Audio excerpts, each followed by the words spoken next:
अस्सलाम वालेकुम स्टूडेंट्स, आज हम स्टडी करेंगे angular acceleration. So what is angular acceleration? Rate of change of angular velocity is called angular acceleration. जिस तरह rate of change of linear velocity is called linear acceleration. इसको denote हम करते हैं अल्फा से, and it is equal to delta omega divided by delta T और final angular velocity minus initial angular velocity divided by t. Unit इसका होता है radian per square second and its direction is along axis of rotation. Direction हम इसकी किस तरह बताते हैं? इसके लिए हम यूज़ करते हैं राइट हैंड रूल, यानी कि एक बॉडी रोटेट कर रही है सर्कुलर मोशन में कुछ इस डायरेक्शन में, तो डायरेक्शन ऑफ रोटेशन में अपनी उंगलियों को कर्व कर लेने से इरेक्ट थंब जो है वो हमें डायरेक्शन देगा एंगुलर एक्सेलरेशन की। तो इस केस में इसकी डायरेक्शन किस तरफ होगी? अपवर्ड होगी। And average angular acceleration is equal to total change in angular velocity divided by T, and angular acceleration at any instant is equal to limit delta T approaches to zero delta omega divided by delta T.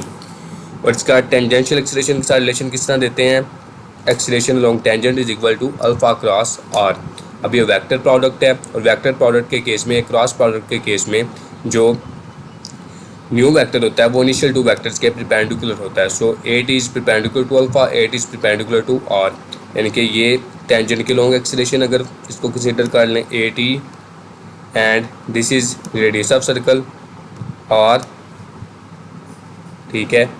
तो जो are और A T हैं ये दोनों same plane में, अगर horizontal circle consider कर लें इसको हम, तो ए टी और आर जो है दोनों हॉरिजॉन्टल प्लेन में हैं, जबकि एक्सिस ऑफ रोटेशन इनके वर्टिकल है और angular acceleration along axis of rotation है। So it will be perpendicular to both. यहाँ पे एक एमसीक्यूज हम देख लेते हैं कि room fan is rotating clockwise with constant angular velocity, direction of angular acceleration is when fan is switch off. इसके लिए कुछ फैक्टर्स हम देखते हैं कि जब फैन को स्विच ऑन करें, स्विच ऑफ करें या कांस्टेंट स्पीड से मूव कर रहा है तो तब इन सब पे क्या इफेक्ट होगा। तो जब स्विच ऑन करेंगे फ़ैन को तो उसकी ओमेगा जो है एंगुलर वेलोसिटी वो इंक्रीज़ करेगी, और इसके डायरेक्शन एंगुलर डिस्प्लेसमेंट की डायरेक्शन जो है वो अपवर्ड होगी, ओमेगा की डायरेक्शन भी अपवर्ड होगी और एंगुलर एक्सेलरेशन की डायरेक्शन भी अपवर्ड होगी। जब स्पीड कांस्टेंट हो जाएगी तो ओमेगा भी कांस्टेंट, और डायरेक्शन डिस्प्लेसमेंट और एंगुलर वेलोसिटी की अपवर्ड होगी, जबकि एक्सेलरेशन जो है एंगुलर एक्सेलरेशन वो ज़ीरो हो जाएगा। और स्विच ऑफ करने से स्पीड डिक्रीज़ करेगी, और जब स्पीड डिक्रीज़ करती है तो एंगुलर एक्सेलरेशन जो है वो स्पीड के ऑपोजिट डायरेक्शन में होगा, नेगेटिव एक्सेलरेशन होता है तो ये डाउनवर्ड हो जाएगा, जबकि एंगुलर डिस्प्लेसमेंट और एंगुलर वेलोसिटी जो है दोनों अपवर्ड होंगी। और रूम फैन की नॉर्मल स्पीड होती है एंटी क्लॉकवाइज, और ये टॉप व्यू से हमने बातें बताई हैं। सो यहाँ पे एमसीक्यूज में उन्होंने उसकी डायरेक्शन बताई है क्लॉकवाइज। जब डायरेक्शन क्लॉकवाइज है और स्पीड को हमने स्विच ऑफ किया, यानी स्पीड कम हो रही है, तो क्लॉकवाइज के केस में डायरेक्शन अपवर्ड होगी, क्योंकि ये फैक्टर्स सारे ये एंटी क्लॉकवाइज के लिए है, जबकि एमसीक्यूज में उन्होंने हमें क्लॉकवाइज किया। सो correct answer here is alpha. Next हम कुछ फैक्टर्स डील करते हैं यूनिफॉर्म सर्कुलर मोशन और नॉन यूनिफॉर्म सर्कुलर मोशन के। तो यूनिफॉर्म सर्कुलर मोशन में जो स्पीड है वो कांस्टेंट होती है, और नॉन यूनिफॉर्म में स्पीड जो है वो कांस्टेंट नहीं होती, और सेंट्रीपिटल एक्सेलरेशन दोनों केसेस में ज़ीरो के इक्वल नहीं होता, क्योंकि सेंट्रीपिटल एक्सेलरेशन डिपेंड करता है लीनियर वेलोसिटी की डायरेक्शन पे, यानी कि ये बॉडी सर्कल में रोटेट कर रही है तो ये जो उसकी velocity linear velocity along tangent है इसकी डायरेक्शन कॉन्टीन्यूसली चेंज होती है, और इसकी डायरेक्शन चेंज होने की वजह से, यानी कि अभी यहाँ पे थी डायरेक्शन इस तरफ थी, तो कुछ देर बाद डायरेक्शन जो है वो इस तरफ, कुछ देर बाद डायरेक्शन जो है वो इस तरफ हो जाएगी, तो इसकी डायरेक्शन कॉन्टीन्यूसली चेंज होती है, और इस वजह से जो एक्सेलरेशन पैदा होता है वो सेंट्रीपिटल एक्सेलरेशन होता है, और ये ऑलवेज प्रेजेंट होगा चाहे बॉडी यूनिफॉर्म सर्कुलर मोशन में चाहे नॉन यूनिफॉर्म सर्कुलर मोशन में। अल्फा जो है एंगुलर एक्सेलरेशन, ये डिपेंड करता है एंगुलर वेलोसिटी की डायरेक्शन पे, और जब यूनिफॉर्म सर्कुलर मोशन है तो एंगुलर वेलोसिटी जो है वो चेंज नहीं होगी, उसकी डायरेक्शन भी चेंज नहीं होगी, इस वजह से ये ज़ीरो होगा।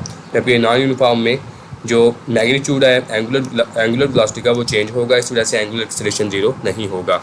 और टेंजेंशियल एक्सेलरेशन डिपेंड करता है एंगुलर एक्सेलरेशन पे, at is equal to R alpha, तो इस केस में अल्फ़ा ज़ीरो है तो एटी भी ज़ीरो, जबकि इस केस में अल्फ़ा ज़ीरो नहीं है तो ये भी ज़ीरो नहीं होगा। Now we come across the geostationary orbit. So what is geostationary orbit? ऐसा ऑर्बिट जिसमें स्पिन मोशन अर्थ की इक्वल हो जाए ऑर्बिटल मोशन सैटेलाइट की, is equal to orbital motion of satellite. So spin motion और orbital motion में क्या difference है कि अगर axis of rotation of body is inside body then its motion is called spin motion, if the axis of rotation of body is outside body then its motion is called orbital motion. यानी कि ये एक body है, इसको body फर्ज कर लें, इसका एक्सिस जो है इसके अंदर से गुजर रहा है तो इसकी रोटेटरी मूवमेंट स्पिन मोशन है, और अगर ये एक पॉइंट है और इसके गिर्द सर्कल के अंदर कोई मैसिव ऑब्जेक्ट जो है वो सर्कुलेट कर रहा है, तो इसकी मोशन होगी ऑर्बिटल मोशन। और ये जो पाथ है सर्कुलर पाथ या एलिप्टिकल पाथ हो वो उसका ऑर्बिट कहलाएगा। अब स्टेशनरी जियो स्टेशनरी सैटेलाइट की जो वेलोसिटी है वो ज़ीरो नहीं होती। क्यों? क्योंकि वो मूव तो कर रहा है।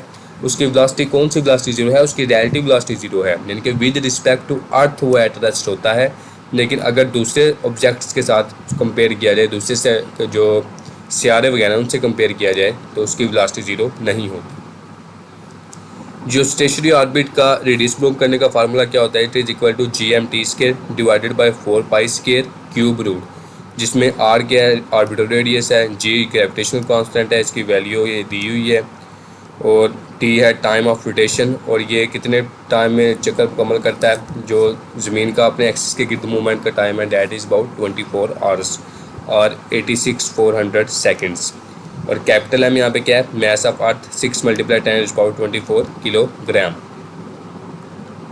सो यहाँ पे जी भी कांस्टेंट है, एम भी कांस्टेंट है, 4π के लिए भी कांस्टेंट है। सो वेरिएबल फैक्टर्स यहाँ पे कौन कौन से हैं? आर और टी हैं, यानी कि टी चेंज होगा तो आर भी चेंज होगा, आर चेंज होगा तो टी चेंज होगा। सो यहाँ पे आर कितना, इस फार्मूले में जब हम वैल्यू सारी पुट करेंगे तो आर की वैल्यू हमारे पास आती है 4.23 मल्टीप्लाई 10⁻⁴, और ये 104 लिखा हुआ है, इट इज़ 10⁻⁴ किलोमीटर। ठीक है,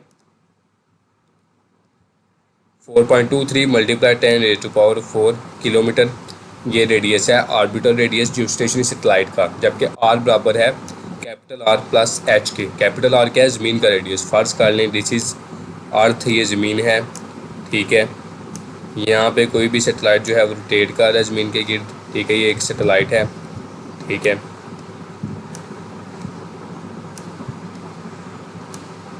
और ये सेंटर है ज़मीन का, this is centre of earth. तो इस यहाँ से लेकर सरफेस ऑफ अर्थ तक जो है ये ज़मीन का रेडियस है, दिस इज़ कैपिटल आर। और सरफेस ऑफ अर्थ से लेकर सैटेलाइट तक जो है ये इसकी हाइट है, दिस इज़ एच। और ये पूरा जो है आर प्लस एच, इस पूरे को ऐड अप कर लें तो ये है orbital radius r, small are.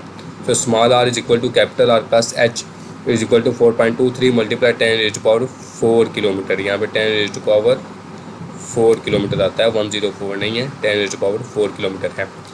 सो इसमें से 4.23 मल्टीप्लाई 10⁻⁴ किलोमीटर, इसमें से ज़मीन का रेडियस हम माइनस कर देते हैं। इधर एच जो है, इधर आर जो है प्लस हो रहा था एच में, आर को दूसरी साइड पे हमने माइनस कर दिया।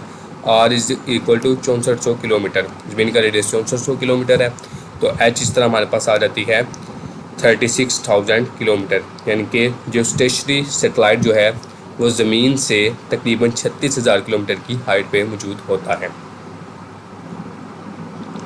सो इधर फार्मूले में देख लें तो आर और टी जो है ये दोनों वेरिएबल हैं। आर प्रोपोर्शनल है t² के, और इसके ऊपर क्यूब रूट भी है। सो आर प्रोपोर्शनल है t का स्केयर और ये क्यूब रूट का 3, तो आर प्रोपोर्शनल टू t की पावर 2/3।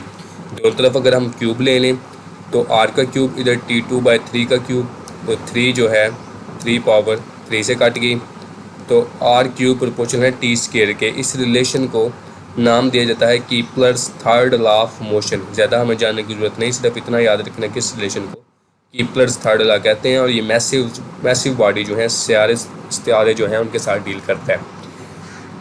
यहाँ पे अब MCQs एक डील करते हैं कि if distance between earth and sun become the 1/4 of its original value then time period of rotation will be, यानी कि ज़मीन और सूरज का जो फासला है, डिस्टेंस है, 1/4 हो जाए तो टाइम पीरियड ऑफ रोटेशन क्या होगा।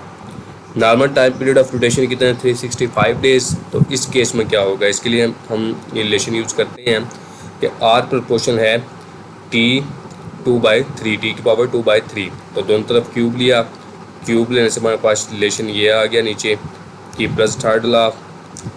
अब दोनों तरफ हम स्केल ले लेते हैं, स्केल लेने से t² इससे काट गया, स्केयर रूट की वैल्यू पावर जो है 1/2 होती है। इधर भी आर 1/2 से मल्टीप्लाई हुआ तो ये 3/2 रह गया।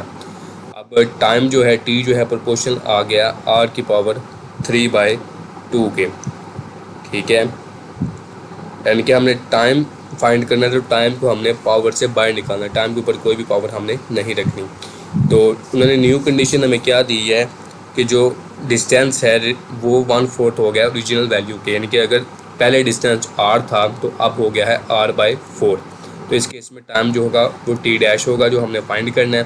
तो r/4 हमने पुट किया, 4 जो है वो 2 का स्केयर है इसलिए इसके ऊपर 2 स्केयर रख लिया। देन r की पावर इनको हमने अलग अलग कर लिया, तो r की पावर भी 3/2 थी और 2 स्केयर की पावर भी 3/2 थी। तो 2 यहाँ पे 2 से कट गया, सो टी डैश प्रोपोर्शनल आ गया r3/2 डिवाइडेड बाई 2 का cube.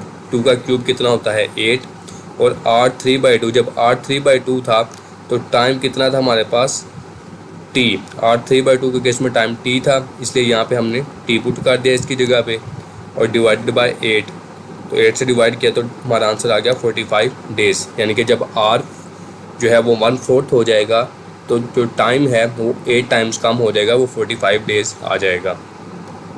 So correct answer here is beta. Next MCQs देख लें। The period of satellite in circular orbit of radius r is t। The period of other geostation satellite in circular orbit of radius 4r is, again वही formula हम use करते हैं, r proportional to t square t की power 2/3। तो दोनों तरफ power 3/2 लेने हैं, इसके ऑपोजिट पावर, क्योंकि हमने क्या बताना है, हमने टाइम बताना है।